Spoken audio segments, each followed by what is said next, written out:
You're listening to The Brand Compass, conversations to navigate your way to building a brand fit for purpose and poised for success. Here's your host, 𝗘𝗣𝗜𝗦. Hello there, my friend, and welcome. If you are a regular, you know that this is the place where we meet in the halls to chat all about the ways in which your brand meets the humans you serve. I'm 𝗘𝗣𝗜𝗦, your host on this conversational journey, and I have a returning guest for you today. So she came in for episode 2, where actually she was my very first guest on the show, and we talked about how important it was to really identify what your strengths are as a subject matter expert, because the secret to what your marketable value is lies within that knowledge. Then in episode 16, we talked about how designing your ideal working lifestyle was also key to defining the way that you want to work. And we shared how work looks very different today to, say, our parents' generation. The world has changed, so I guess the question is, have you realized this? Or are you operating on autopilot of what work has to look like because of a set of beliefs you are following based on the past? Well, my friend, today I'm going to ask you to open up your mind and your thinking, because we're going to dig into what you can do to enjoy your work more, and specifically how you can build adventures of happiness into your day, week, month, or even your year. So let me introduce you to my guest now, because this is literally her job description, to help people find their adventures in happiness. If you're a regular listener or a friend of mine, you already know about Alison O'Leary, and I can't really stop talking about how amazing she is and what she does. But let me just introduce you in case you haven't heard about her yet. Ali is a highly experienced certified life and career coach and is an active ideal life advocate, helping people to discover their adventures in happiness.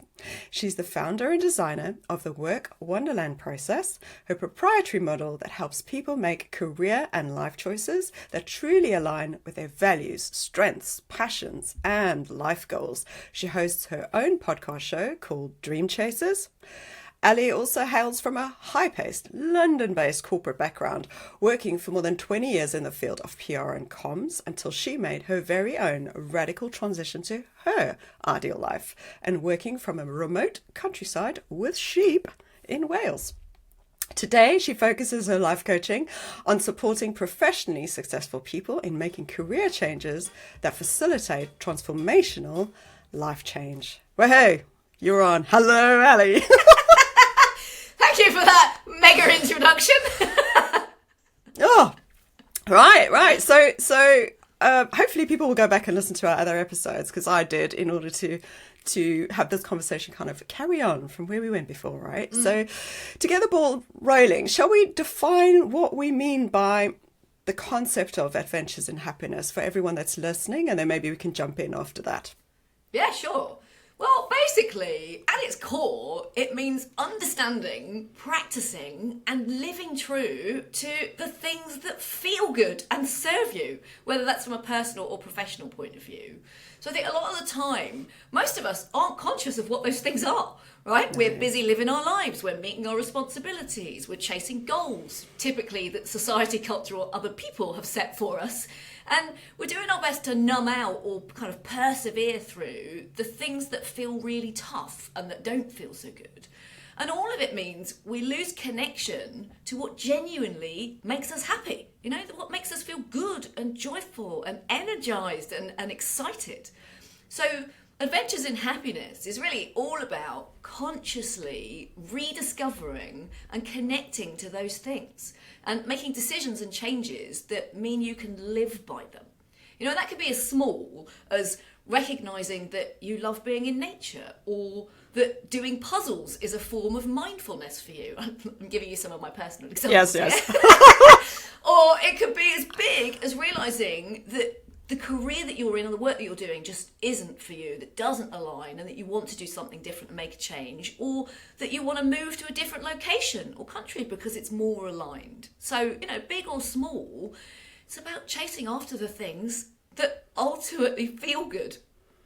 Nice. I love it. So Now, at what point do you think, because that scale is quite wide, right? So at what point do you think that we recognize that we don't actually have these adventures in our lives? Are there signs that we can all look out for that we might be experiencing but have no idea? Yeah. There are, in my view, like 4 major signs, right? I had 3 of them many years ago. Wow. One is basically experiencing a sort of general persistent malaise, so you just feel tired all the time, a bit tired by life. Things feel hard, and you find it hard to drum up enthusiasm and energy and really engage in the stuff that you're doing. So that's just one big sign. I was totally all over that for years. Another one is sadness, and a kind of gut feeling that something is missing. And you can't put your finger on what that something is, but there's a kind of hole or a void that you sense is meant to be filled. But because it's not, it makes you feel down and despondent and kind of just sad. I'm getting sad just listening to you. I know, but it's so easy to do. Again, that was me. Like I was just like, something's not quite right. From the outside, all of these boxes appear to be ticked, the success boxes and the what life's supposed to be, but just feel like there's something missing. The third one is experiencing ongoing anxiety, right? Whether that's high anxiety or a low level of anxiety. And because not only does that feel really awful, but anxiety actually clouds what you really need and want and enjoy. It kills your ability to pick up on your own internal signals for the things that make you happy. And it drains your energy to the extent that even if you have a sense of what those things are, you just don't have the wherewithal to pursue them. So, anxiety is a big one. And the fourth one is physical illness. I had this in spades for 15 years. So for many people, when you're not living in alignment with your true self and what you really need and enjoy, it causes physical disease. Like it's actually dis-ease in your body. And it causes all sorts of problems. I was ill myself for 15 years because I was busy ignoring and losing connection to my own happiness markers because I was busy ticking the box on all the things I thought I was supposed to be doing instead of recognising that perhaps they weren't things that were right for me. God, I've made so many notes just talking to you. I was like, yes, tick box, yes, okay. What I did like... Yeah, right. What I did like is you broke up the word disease there. I don't know if anybody else picked it up, but you broke that up into dis-ease. Yeah. And actually, I just went, my brain just went bang. Because it really is disease is a physical symptom of that dis-ease, if you like, that's going on in your life. And I don't think enough people connect, There is a huge mind-body connection with this, which we might come on to later. Oh, God. Yeah. Right. But that's where the word disease comes from. It came from dis-ease in the body. I've learned something new today. I like it. Oh, well, my work here is done. We can finish now. I think for me, Ali, just for the listeners knowing, we're doing this work for me at the moment, but I think for me, I got really caught up in the whole journey of getting married, having a child, being an adult, that I completely lost sight of anything that I even used to do as fun. Because I remember you asking me, so Cheryl, like, what do you do for fun? I'm like, don't know. So, I mean, for anybody listening, and I know I'm just starting out with this work for me, like, is this common? Do we get less lost in adulting and life admin? God, it's so boring and being responsible. Yeah, it's so common, right? Because I equate this. I was exactly the same, So I vividly remember doing this exercise in a self-help book years and years ago, where it was to pin down the things that you like doing, that you enjoy, that feel good, that feel fun. And I was like, was this Martha Beck's book? Because yeah. Okay. This is Martha Beck's Finding Your Own North Star, right? Yeah. And I was like, well, I'm facing a blank piece of paper here, and it's because I think for a lot of us, there is this prescribed path that society and culture and like that we're supposed to follow, right? So once you get through childhood, you have to pack up all of the things that you like, that are fun, and you've had your good time, and you put those things in a box and you shove them on a shelf at the back of the cupboard, and you forget about those because you're an adult now. And life is serious, and you've got to get an education, and when you've done that, you've got to get a job, and then you've got to climb the career ladder and keep getting promoted and earning more money, and then then with that comes, well, then you want to buy a house, that's the next thing, and then you make a partner, and you might get married, and you might have children, and right, all of those things might be lovely things, and they might be things that you like and enjoy, but I think most of us are on autopilot, doing a lot of that, because that's just what you do, right? That's just what life is. And that without thinking about, in between all of that, where am I? And I think men particularly are challenged with this. I work with a lot of men that follow this path and in some senses become the providers because their wives or partners are home with the kids. And they hit a point where they're like, but where am I in all of this? Like, did I and they did choose it, but it consciously. Am I still choosing it? It's men or women. Yeah, we let go of hobbies. We don't think about the things that actually bring us joy. We don't, because we're just busy. We're busy living these lives. And so it's hugely common. And I was absolutely in that boat to the point where I struggled to write anything down. I was like, well, what do I like? I don't know. I spend all my time working and being busy. Yeah, and I think we all kind of get into that. I think what was useful for me was at the start of my journey to try and figure this all out was the strengths bit, because actually working out what drains me and what energizes me, because my challenge is some of the things I do for, if you want to label it work, is actually some stuff that really does bring me joy, like writing and creating and, storytelling. All of that is stuff that actually makes me light and the hours disappear, and it is stuff that I enjoy doing. So I wonder if we can do a couple of examples, maybe going a little bit off scripture, because I'm trying to think as a listener, you go, okay, but what does that look like? I mean, I'll share one example for me. I mean, you've got better like outdoor ones, which I've not got to that point yet of figuring mine out, but my quick one was, I know that I love learning. So, and it's the process of learning that I like. So all that gathering of knowledge, it excites me. And then I give my brain time to stew on it. And then I come up with more ideas, and I use it so much. So what I decided to start doing is, because I wasn't doing enough of that, so I was actually getting quite depleted in my work week. Now I've only been doing this for the last 2 weeks, but I'm determined to do it again this week. Is to actually block out a bit of time and go, okay, on a Friday morning from 9 to 12 or whatever it is, I'm going to take myself away from my desk, and that's going to be my learning time. So whatever I've got going on at the time, just bury myself in that.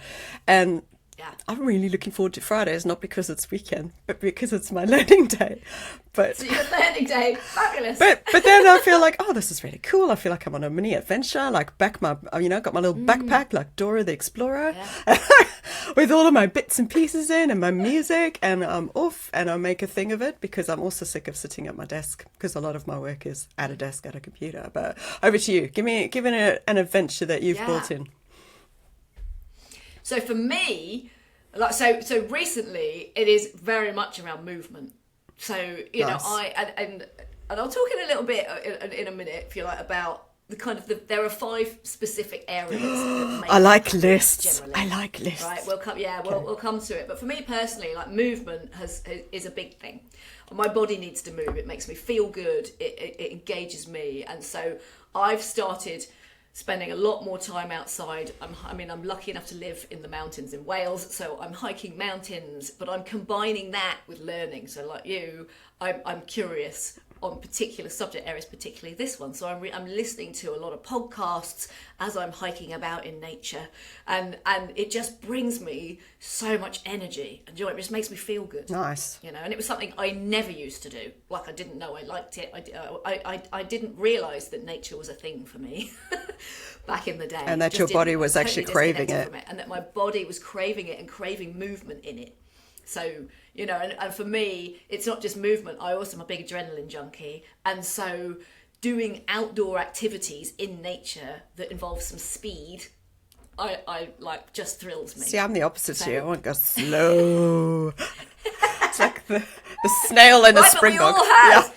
we all have our own happiness blueprint, Yeah. right? Every single individual is different, and the components that make it up are going to be very different. Oh, nice. Does that lead on to your 5 areas? Because maybe we do Yes. that. Would that help people with actions? Then that can be our... Yeah. All right, let's do it. Go for it. So there are 5. So I'll give you a lovely acronym. Yes, I like a good acronym. So the acronym is SPIRE. Nice. SPIRE. Okay. Right? And it's born out of decades of research into happiness by Dr. 𝗘𝗣𝗜𝗦 at Harvard University.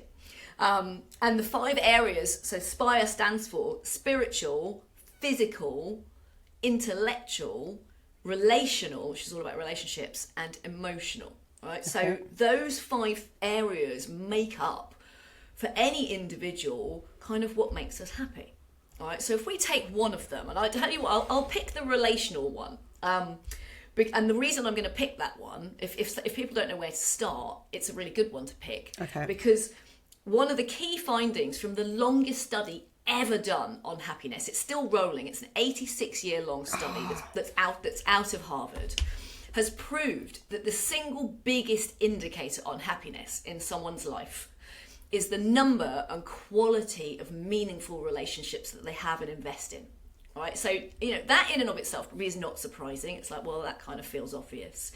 But what the staggering insight that they've got from this research, which they went back and re-looked at all the data because they didn't believe it, they thought this can't possibly be, is that the people within this study over this huge length of time that did that had quality relationships that they invested a lot of time and energy into were physically more healthy and lived longer. So it actually had a physical effect on their bodies. So they didn't get the diseases of aging so they didn't get diabetes or heart disease or cancers. The fact that they had these types of relationships and they invested in them had an effect on their physical bodies, on their health. So it's worth starting with the relationship one if you don't know where to start, because it also impacts the physical one from a health point of view. So if we take that relational area as an example and think about a small step anyone could take to either begin or enhance their own adventure and happiness, I'd say think about your relationships today. Like, who would you love to spend more time with? Who do you want to feel more connected to? Like, pick one person, right? And you could do simple things. Message them, call them, write them a card and tell them how much they mean to you. Organise some time to actually see them, even if that's some time far in the future, like book something in the diary. So, consciously choose to take some time this week to nurture one relationship. And, and if you don't feel like you've got people in your life right now that you can do that with, take one action to find a group of like-minded people. Whether that's join an online forum in some area you're interested in, join a walking group if you're like me and you like hiking around, but do something that enables you to connect with people who might be like-minded or interested in similar things. I think it's an important message for the world we live in today, especially with this online environment. And while we do spend a lot of time with people, for example, on Zoom and whatnot. And even more so after the pandemic, while I'm all up for trying to do remote working, there's nothing that quite still replaces that element of in-person time, like physically seeing someone. So I'm kind of glad. I've also tried to do a Friends Friday when I'm not doing a Learning Friday. Potentially in an afternoon, is to try and meet someone that I've been meaning to have a good, deep conversation with, but meet them in person and have a coffee and have that conversation. And I think that's because I blend better and I think better and I converse better and connect better when I'm actually physically with the person, because I feel like I can feel their energy. I can feel all those non-verbal responses you don't actually get on Zoom. And there's research done like in person. And then I think most of us don't. Well, I do this with my family because we've always been like this. But when you see somebody and you hug them, if you hug somebody for 7 seconds, the physiological impact on your brain is huge. Like, it's again, like in terms of like connecting mind and body, it has a really good physical effect. And 7 seconds might feel like a long time to somebody, like having a hug. But hold on to them. Like, because if you're seeing them in person, it makes a massive difference physiologically. Oh, I'll tell you what, I just met the most amazing young, it's not young, it's probably just so I'm young, everybody, I am young. Duncan O'Brien, the most amazing, I think you'll love him, because he is a PT, but he's no normal PT. He's very in tune with all this physiological love, and he's very tall, and he was like the hugging tree at this last conference we went to. Met him, and all we wanted to do was just wrap our arms around him. And he actually did do an experiment with his clients, with his PT clients. A lot of what he does is around movement. So Duncan will be very happy to know he's made it onto this episode. But he did this whole thing where he tested, but it was 20 seconds. And he said his mother, like, for example, cannot handle it. She's not a hugger. But he had some like male clients, and like afterwards he said it just got really like emotional because they made it to the 20 seconds. It was so still and quiet. So yes, amazing. 7 seconds. I think we can handle 7. Longer than Bella. 7. Yeah. So I think that's really good. I mean, we got a bit of action around relational, but I think there's something about. But I mean, anybody can pick any of those areas, right? You know, so the intellectual one, for example. So like for you have a great one with your love of learning. But, you know, think about what you're curious about. You know, what are you drawn to and interested in terms of subject matter? And how do you like to learn or kind of, you know, take in new information? You know, it might be podcasts, it might be videos, it might be TV, you know, some kind of TV or whatever, or reading. But just baking in time to feed your brain, to feed your brain. Yeah. You know, and it even if it means going to bed half an hour earlier than you normally do, change your routine ever so slightly. Don't have to be mad big changes to give yourself half an hour to read something you really enjoy before bed. Nice. I think making these little incremental little habit changes are the things that are going to make the difference over the long term. Well, and they have to feel like fun, right? Because I think a lot of this just feels like, you know, I think particularly on the spiritual side, for example, that's really talking to. It's not necessarily talking about religion unless that's your thing. It's about being present, being mindful, being in the moment. So it includes mindfulness and meditation, or connecting to your own sort of belief system, or exploring, you know, if you're like me and you love woo-woo stuff, you know, it's exploring spirituality from that point of view. Something bigger than you, whatever that is. Yeah, absolutely. But it's got to feel like fun, because a lot of the time when you think about these things, you think, particularly if you're not a meditator or mindfulness is just like, oh God, I'm just like, it's hard, and it just feels, that's not the point of this. That means it doesn't make it onto your happiness blueprint, right? You've got to find the things that and experiment with the things that do. So for me, like, I bloody love tarot cards and like and delving into that kind of stuff and understanding it and using them to kind of inform what my day might look like. You know, so it feels like an adventure to me. You know, some people think I'm mad. I don't care. Yeah, but if it excites you and brings those bubbles of joy, you know, that's the right thing to do. Yeah. I mean, your body's even saying it's the right thing to do. I think the spiritual one is a tricky one for me, the meditating bit, but also the movement. But especially now in perimenopause, those two things are like heightened even more because those 4 things you talked about at the beginning of the episode, you know, a lot of that for people listening who are women who might be going through perimenopause or menopause is some of those things might be completely amplified. You know, the persistent sadness, the anxiety, you know, and it's not to say, you know, that doing all of these things, adventures and happiness, aren't going to make a difference for you. They will. But I think it's, for me, those 2 areas of spiritual and, what did I say? Spiritual and movement. Like physical, Yeah, I'm really struggling with it. Well, but again, it's finding things, right? Because, you know, and so, you know, I'm in the same boat. We are the same age. And what I found, so on the physical kind of element of the SPIRE acronym, what I've been doing recently, outside of the movement, is focusing on nutrition.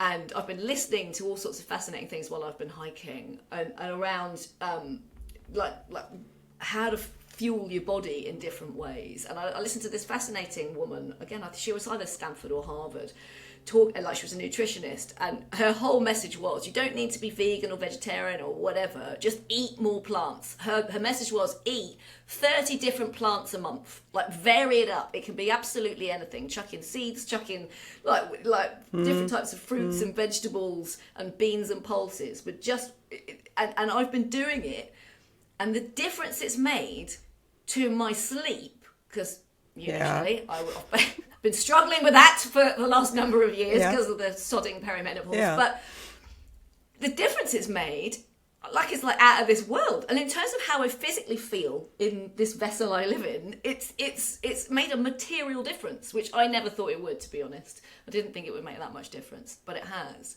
So it's sort of picking things, again, that if movement doesn't feel great to you because you're exhausted already and it's battering your body, thinking about what you might do to introduce into your diet, for example, because physical covers nutrition as well as movement. Okay. So it's playing around with different things. There's no prescribed things you must do. No, because then it becomes a job and another life admin thing. Yeah, right.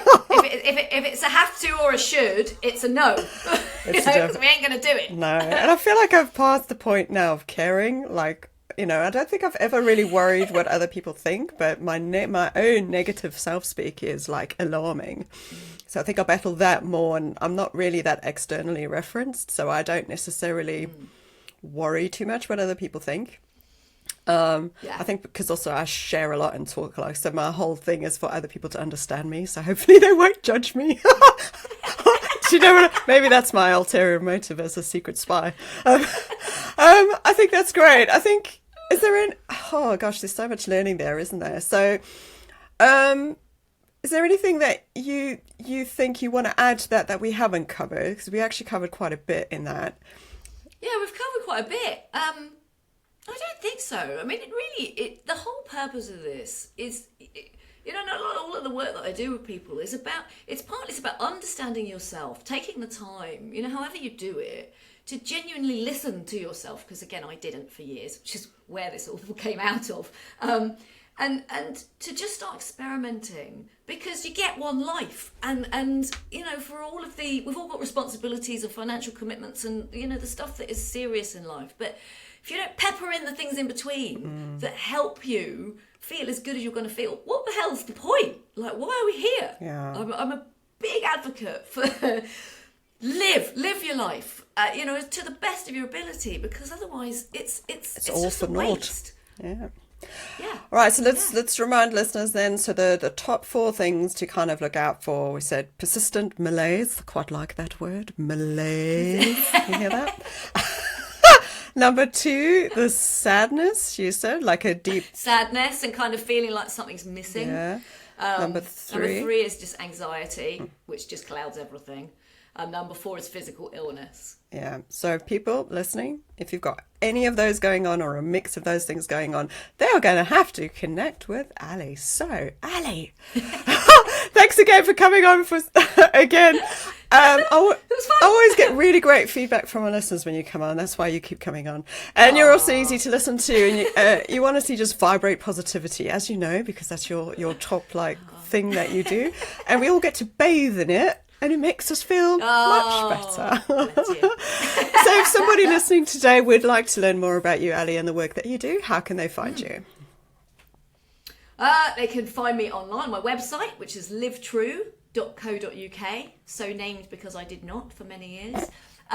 Or you can find me on LinkedIn. Yes.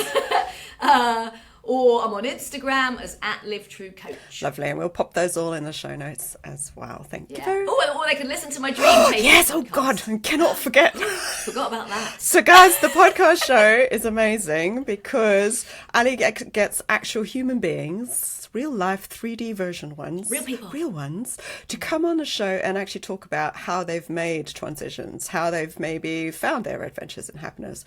And I think it's really useful, isn't it, to hear how other people are doing it, because then you get unstuck in your own thinking. Well, they're real life stories of people who, for one reason or another, have not been happy or comfortable where they've been at, whether from a work or a lifestyle or both point of view. And it's about how they've, the changes they've made and how they've gone about it, and how they've tackled the fear and the doubts that come up, and, how they've made transitions. So give it a listen. Yes, give it a listen. We'll pop it all in the show notes as well. Oh, right, great. And that's it for this episode, folks. Thank you so much for joining us once again. Did that pique your curiosity enough to maybe do a bit of an exploration into what could perk up your day, your week, your month, or even your year?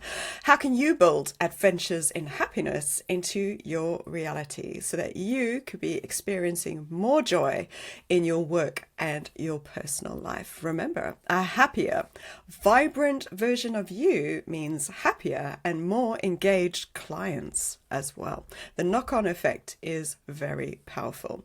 Who do you know that could do with hearing this conversation and Ali's insights? Share this episode. You know you want to. Until next time, my friend, stay strong, believe you have value, and make good brand decisions. Thank you for listening to The Brand Compass. If you enjoyed this episode, make sure to share it with your entrepreneurial friends and help them make good brand decisions. Until next time, let's keep the conversation going at 𝗘𝗣𝗜𝗦𝗢𝗡𝗧𝗦𝗛𝗡𝗏.